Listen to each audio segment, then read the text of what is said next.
ई बगिया से निकल जब कली जगह में लगल दिया। म्यूजिक डायरेक्टर सिंटू सम्राट, मां रिकॉर्डिंग स्टूडियो जमुई।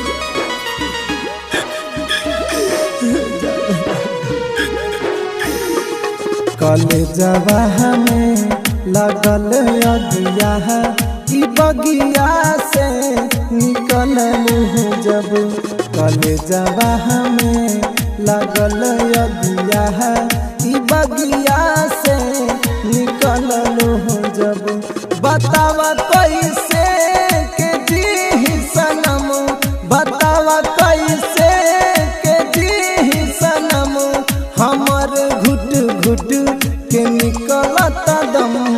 कली जगह में लगल दिया है, ई बगिया से निकल जब कली जगह में लगल दिया है, ई बगिया से निकल जब।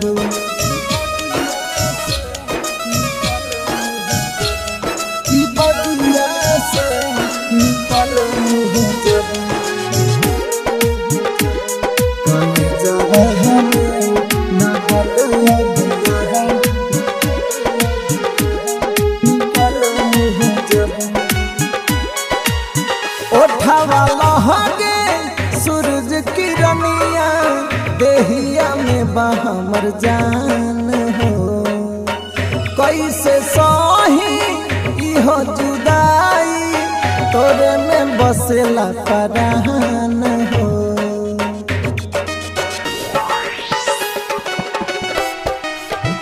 ओठवा लहगे सूरज किरनिया, देहिया में हमर जान हो, कैसे सही इहो जुदाई, तोरे में बसेला परान हो।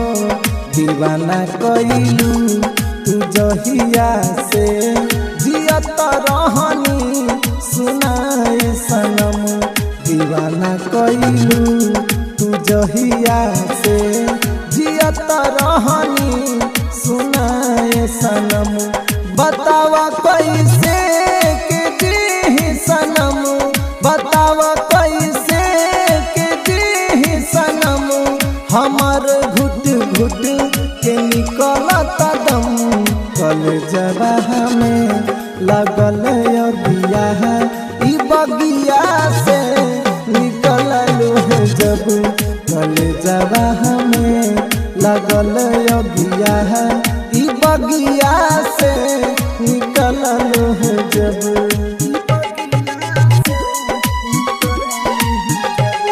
ई बगिया से निकल जब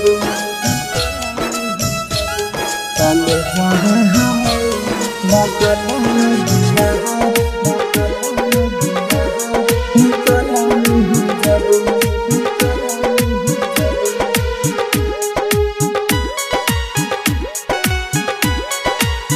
तोहरे से मोर जिंदगी जुड़ल बा, तोहरे से मोर आस हो, काहे के वादा कैलू ये गोरी, जब न रहे विश्वास हो।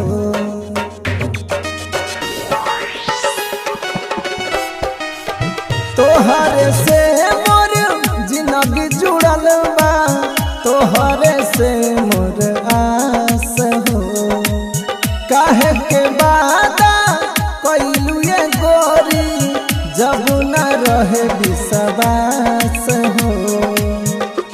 सम्राट सिंटू के बहे नैना, तू दिलावा से ले गइलू चैना, राहुल शर्मा के बहे नैना, तू दिलावा से ले गइलू चैना।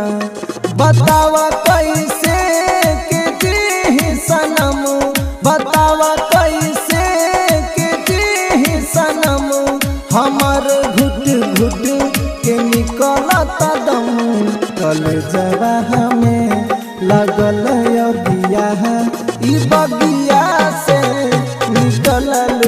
जब गल जवा हमें लगल अगिया ई बगिया से निकल जब। माँ रिकॉर्डिंग स्टूडियो जमुई।